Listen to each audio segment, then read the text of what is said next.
Escape to Mars. Chapter 1. The Sky Turns Red. The first warning came at dawn. Aaron Kaya always woke before sunrise. It wasn't discipline or work ethic, it was habit, wired into him since his engineering days. Before the world tilted, he tested metals and structures for durability, pushing steel to its breaking point. It was satisfying, predictable work. But nothing about the morning of June 14th was predictable. He stepped onto the apartment balcony with a mug of instant coffee, expecting the pale blue sky over the Bosphorus. Instead, he froze mid-sip. The horizon glowed the color of embers, deep volcanic red fading into bruised purple. Clouds pulsed like slow lightning. The air tasted metallic, sharp, like breathing pennies.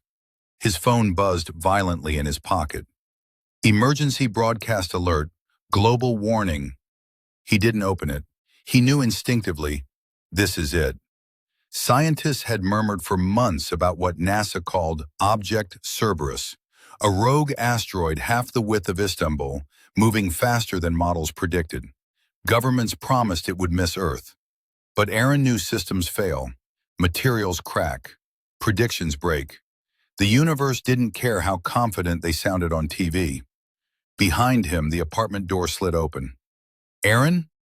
His younger sister Selin stood there, barefoot, hair tangled, clutching a pillow like a child. Why is the sky like that? He swallowed. Go pack a bag. Selin blinked. Where are we going? I don't know yet, he admitted, but we're not staying. Within 20 minutes, Istanbul was a frenzy. Sirens wailed, streets jammed with honking cars. Helicopters thundered overhead, loud enough to rattle windows. Vendors abandoned their carts. Stray cats fled into alleys. Selin stared out the windshield as Aaron drove. They said it would miss us. They were wrong. Half a kilometer later, traffic screeched to a halt. Gridlock stretching across the bridge. Aaron slammed the brakes. That's when another message blared from every phone, screen, and emergency speaker. Impact confirmed. Pacific Basin. Estimated global effects catastrophic. Selin whispered, "Oh God." Aaron kept his jaw tight. Panic was acid. It dissolved judgment. And right now, the right decision might mean the difference between living and dying. Listen, he said. NASA, ESA, China, they all had escape plans years ago. Prototype ships, shelters. They won't announce them. They can't take everyone. But someone will open doors to who they can save. We just need to get into the right place. Selin stared at him. And you think you're one of them? He hesitated. I think we have one chance, he said softly. Helios Base. Her eyes widened. Aaron, that's just a rumor. No, he replied. It's real. I worked with someone who knew about it. Hours blurred. They abandoned the car when traffic dissolved into chaos. They ran past panicking crowds, soldiers hurting civilians, people shouting prayers to the sky. At the ferry port, the sea churned unnaturally, huge swells rolling in despite calm winds. The meteor's wake was already reshaping the planet's tides. Selin tugged his arm. Look! On a billboard-sized outdoor screen, news anchors spoke fast, voices cracking, not with panic, but with resignation. Impact shock wave will propagate globally within hours. We advise all citizens to seek elevation and secure shelter. We pray for humanity. Then the broadcast flickered out, black. The world had never felt quieter. It took them nearly 7 hours to reach the Marmara foothills northwest of the city. Mud roads, collapsed bridges, detours through forests thick with fog. The sun was long gone. The sky still glowed, angry and unnatural. Aaron recognized the landmark, a rusted lighthouse tower sticking out of the hillside like a broken tooth. No ocean nearby, just old geography and forgotten plans. There, he pointed beyond a cluster of rock formations. Selin squinted. I don't see anything. You're not supposed to. They climbed a dirt slope until Aaron found an unmarked metal hatch embedded in the ground, flush with rock. No handles, no hinges. "Help me," he said. They scraped away dirt until they found a faint panel the size of a hand. Aaron pressed his thumb against it. For a breathless second, nothing. Then a deep mechanical click echoed beneath them, and the earth itself slid open, revealing a staircase descending into glowing white light. Selen's mouth fell open. "Aaron, how did you—" "Helios," he said. "Top secret, underground, built for the ones who could restart civilization somewhere else." Selen trembled. "You mean Mars?" He nodded once. Inside, the base hummed with life, scientists, engineers, and soldiers moving with urgent purpose. Screens tracked global impacts, ship telemetry, countdown clocks. The air smelled of recycled oxygen and fear. A woman in a white suit approached. "Name?" "Aaron Kaya," he replied. "Structural engineer, Istanbul." Her eyes widened. She tapped rapidly on a tablet. "You're on the list." Selen gripped his arm. "And me?" The woman paused, just long enough for Aaron's heart to collapse. Then she nodded. "Family dependents are authorized." Selen exhaled shakily. As they followed her deeper into the base, Aaron looked back up the staircase one last time. Escape to Mars. Chapter 2. The Doors Close. The main transit corridor of heliospace felt like entering another planet already. White polymer walls curved seamlessly into the ceiling, lined with thin bands of cobalt light. The air tasted filtered, clean, unnaturally still. Somewhere deep beneath the facility, the Earth groaned, the planet shifting under the wound it had just been dealt. Selen whispered, "It feels like a spaceship already." Aaron nodded, trying to ignore the knot tightening in his stomach. "We're not safe yet." Behind them, the massive elevator doors sealed shut. The outside world, their city, their life, everything familiar, vanished. The woman in the white suit moved briskly through the corridor. "Helios Base received evacuation orders 6 hours ago," she said without looking back. "All outbound vessels have been moved to pre-launch staging." Selen's eyebrows arched. "How many ships?" "3," she replied. "Enough to carry just under 12,000 souls." Aaron felt that number like an ice bath. Billions of people on Earth, 12,000 leaving. Selen swallowed. "And everyone else?" The woman didn't stop walking. "The impact event is expected to cause atmospheric collapse, mega tsunamis, and a firestorm chain reaction within the next 12 hours. Selen shook her head. "That's not an answer." "It is," Aaron murmured, "just not one you want to hear." They emerged into a wide atrium bustling with activity, crates of gear stacked to the ceiling, technicians strapping themselves into exosuits, a group of children huddled together watching cartoons on a tablet, too young to grasp the extinction swirling outside. A massive digital countdown glowed across the main wall. Launch window closes in 14 hours, 27 minutes, 19 seconds. Aaron exhaled slowly. The woman pointed. "Registration here, medical clearance next." Aaron and Selen queued. Families, scientists, mechanics, researchers, people chosen for skills, not luck. All sharing the same tight, terrified posture. Some clutched backpacks, others carried nothing but paperwork and hope. A man in a grease-stained uniform muttered to Aaron, "You look like one of us." "What gives it away?" Aaron asked. "The eyes," he said. "People who build things stand different from those who break them." Aaron smirked faintly despite himself. Selen whispered, "Do we even know how to live on Mars?" "No," Aaron answered honestly, "but we're going to learn fast." After registration, they were guided to the medical wing. A nurse scanned them, drew blood, administered injections. Biometric chips were implanted in their wrists. Identity, clearance levels, vitals. "Side effects?" Selen asked nervously.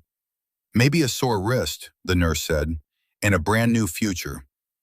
As they left, Selen flexed her hand. "Feels weird." Aaron touched his own chip. It's a key, he said. If we lose it, we lose access to everything. Next came gear allocation. A quartermaster slid 2 sealed packs across the table. Inside each, a soft-shell thermal suit, Mars-grade boots, oxygen rebreather mask, nutrient tablets, a polyfiber blanket, compact multi-tool, and a small metallic crest shaped like a rising sun, the mark of Helios. Celine pinned hers to her jacket immediately. Aaron didn't. Symbols were easy. Survival was harder. Above them, the sky was no longer red. It was black, smothered by ash and incoming debris. Earth was already dying. Mars was no longer an experiment. It was their only hope. They were escorted to a staging dormitory carved into the bedrock. Rows of bunks, hundreds of evacuees settling in, the low hum of whispered conversations. Celine sank onto her bunk. So, we're really leaving Earth? Aaron sat across from her. Seems like it. What if Mars isn't ready for us? She asked. What if we die before we even get there? Aaron leaned forward. You remember last summer, when we went camping by the lake? Celine blinked at the random memory. Yeah, we ran out of water and nearly had heat stroke. But we made it, he said. We rationed what we had. We stayed calm. We improvised. This is a little bigger than heat stroke, Aaron. He shrugged. Skill scales. Panic doesn't. She stared at him for a long moment, then nodded slowly. The overhead lights dimmed slightly. A voice cut through the air, firm, calm, broadcast from every speaker. All Helios personnel and passengers. Global impact confirmed. Shockwave expected in 10 hours. Power fluctuations may occur. Proceed to assigned stations if instructed. Project Helios remains operational. A collective breath washed through the room. Fear, acceptance, resolve. Aaron looked at Celine. We made it in time. She forced a small smile. Yeah, lucky us. But fate wasn't finished testing them. Without warning, an alarm split the air. Red strobes flashed. Doors snapped shut. The floor vibrated. Containment breach. Sector 3. Hull integrity compromised. All personnel hold position. Celine grabbed Aaron's arm. What's happening? Aaron's brain processed instantly. Deep base location. Sudden shaking. Localized breach. Not an attack. Not saboteurs. Aftershocks. Earth itself was cracking. Dust sifted from the ceiling. Families screamed. Soldiers ran to lock down bulkheads. A crack exploded across the dormitory wall. A jagged fracture racing like lightning. Aaron shoved Celine to the floor. Stay low. Metal beams groaned. Lights flickered. Somewhere far above, machinery collapsed with a roar. The alarm intensified. Structural failure imminent. Evacuate to launch concourse. Celine's eyes widened. We just got here. I know. Move. They sprinted down the corridor, weaving past fallen debris and terrified crowds. The floor tilted, just slightly, but enough to say the worst. Helios base was not immune to a dying planet, and they had less time than anyone believed. People flooded toward the concourse, thousands moving as one organism, like animals sensing a wildfire. Aaron dragged Celine toward a side path. The main crowd will bottleneck. This way. They slipped through a supply hallway, dodging crates tumbling from shelves. A deafening boom shook the walls, dust raining like snow. Celine screamed, What if the ships get damaged? Then we fix them, Aaron snapped. How? Same way we fix everything, with whatever we have left. His voice surprised even him. He realized suddenly that surviving wasn't enough. Someone had to help Mars work. And maybe, just maybe, that someone was him. They burst into the launch concourse at last, and froze. Beyond a transparent blast window, Aaron saw them. 3 silver vessels towering like metallic mountains, their hulls shimmering under blue arc lights. Arkship Dawn, Arkship Pioneer, Arkship Solus. Not rockets, not shuttles, generation ships, engines built to burn for months, maybe years. Seelan whispered, "They're beautiful." Aaron stared, feeling something tighten in his chest. Hope. Real, tangible hope. Then an overhead speaker roared, "All personnel, boarding begins now." As if on cue, behind them, another quake rolled through the base. Louder, longer. Aaron grabbed Seelan's hand. "Go time." Earth was collapsing, and Mars was calling. Escape to Mars. Chapter 3. The Last Stand. The launch concourse roared with sound. Engines humming beneath the floors. Metal groaning under stress. Thousands of voices clashing. Fear, commands, crying children, shouted numbers. Red emergency lights flickered overhead like a pulse. Aaron dragged Seelan through the security funnel as personnel funneled passengers toward the great ships. Soldiers formed human corridors to stop stampedes. Technicians sprinted, carrying last-minute components. Drones buzzed overhead, scanning for cracks in the structure. The countdown timer glared overhead. Launch window closes in 10 hours, 58 minutes, 12 seconds. But the base shook again as the planet moaned, like a wounded animal. A rumble thundered through the floor. Sirens wailed. "Seismic event detected. Brace!" Helios base shuddered like a ship hitting a wave. Crates toppled. A child screamed as a ceiling panel crashed nearby. Dust filled the air, making people cough. Seelan gripped Aaron's jacket. "This place won't survive until launch." "It only has to survive long enough," he said. But even as he said it, a darker thought surfaced. What if it doesn't?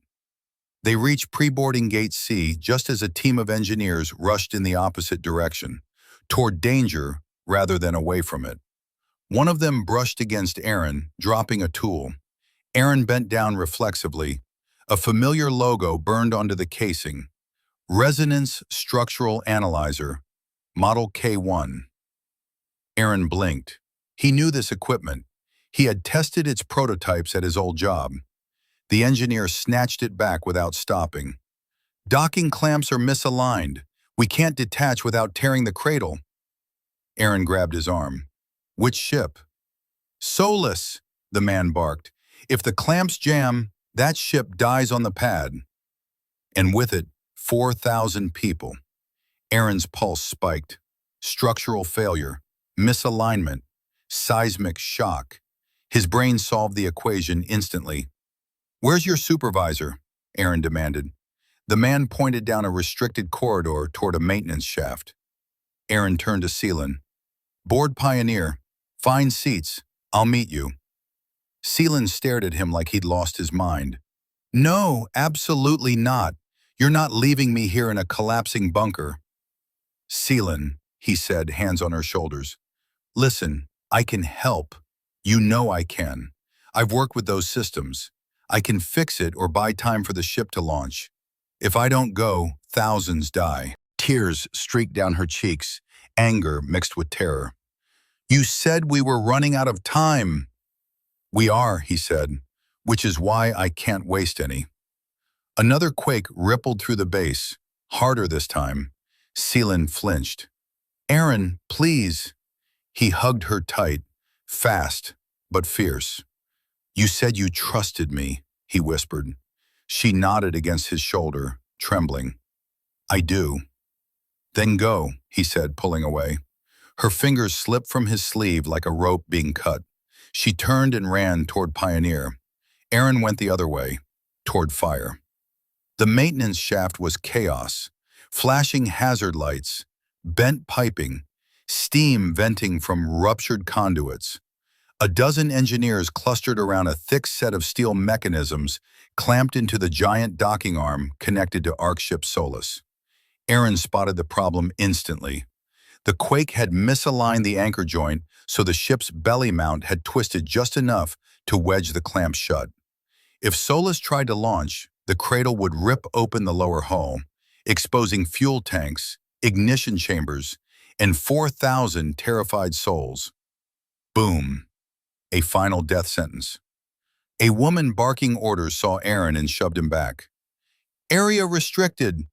I'm a structural engineer, Aaron shouted. I know that system. She narrowed her eyes. The hell you do. Aaron rattled off spec numbers, metallurgy, and the emergency manual procedure code for K1 class clamps. Her eyes widened. He's legit, she yelled. Get him a suit. Someone thrust a protective vest and helmet into his arms. Aaron strapped in, grabbed a welder, and dropped beside the jam joint. Status, he demanded. Clamp integrity nominal, an engineer called, but torque sensors fried. Backup actuator failed. We can't retract. Then the worst news. Full hydraulic override is dead. We have 7 minutes before Solus must attempt launch. Aaron inhaled. He'd gambled with metal before, never with thousands of lives. Okay, he said. We do it manually. A silence fell. Manual release? Someone whispered. You're insane. Better insane than dead, Aaron said. The world shrank to a single point. Metal pressure tension time. He wedged himself into the joint cavity as heat radiated from the ship's skin. Sparks flew as he cut through a deformed guide pin blocking the actuator channel. Metal screamed. He smelled burning steel and ozone as the pressurized brace fought back. Overhead, the intercom crackled. Arcship Dawn commencing pre-ignition sequence. He couldn't think about Sealan, or Earth, or failure. Only angles, stress, tolerances, force vectors. Pin removed, Aaron gasped.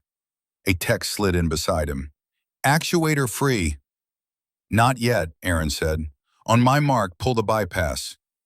All right, say when. Another quake struck, strong enough to tilt the floor. Aaron nearly dropped the tool. Panels tore from walls. Bolts shot across the floor like bullets. A voice screamed from the far end of the tunnel. Ceiling fracture. Aaron didn't look up. Everything could fall. Everything was already falling. He slammed his gauntlet into the manual lever housing, bracing his legs against the hull. Now! The tech yanked the hydraulic bypass. The clamp groaned, shuddered, stuck. Aaron roared and threw his weight backward, yanking the lever with both arms. Something gave. The clamp unlocked with a thunderous clang. Screams burst into cheers. It's free, someone shouted. We're clear. Aaron fell to the floor, chest heaving. Blood trickled from his palm. He'd cut it without noticing. A voice blared over comms. All clamps disengaged. Solus cleared for launch. Aaron staggered upright. 1 down, 2 to go. He sprinted toward the concourse, boots pounding fractured tile. The public address system boomed overhead. Arcship Dawn, liftoff in T-minus 30 seconds. Aaron skidded to a stop at a viewport just in time to see it. A storm of flame erupted as Dawn's engines ignited. Dust blasted through the tunnels, rattling windows. The ship rose, slowly at first, then faster, ascending like a silver spear through collapsing earth. Cheers, sobs, prayers, all colliding. Humanity leaving its cradle. Aaron whispered, "Go." Then he ran again. He reached Pioneer's boarding gate breathless, lungs burning. A soldier blocked his path. "Manifest?" he demanded. Aaron held up his wrist chip. The officer scanned it. It blinked green. But then something else flashed on the screen. Ship status, full occupancy. The officer looked up, sympathy in his eyes. "I'm sorry, Pioneer is sealed." Aaron stared. "No, my sister is on that ship." "I can't override it," the soldier said firmly. "Standard lockdown. If I open that hatch, I compromise pressure checks for everyone." Anger surged. "You don't understand. I have to be with her." "I do," the man said quietly, voice thick. "Everyone here has someone they want to be with." Aaron's rage evaporated because he understood.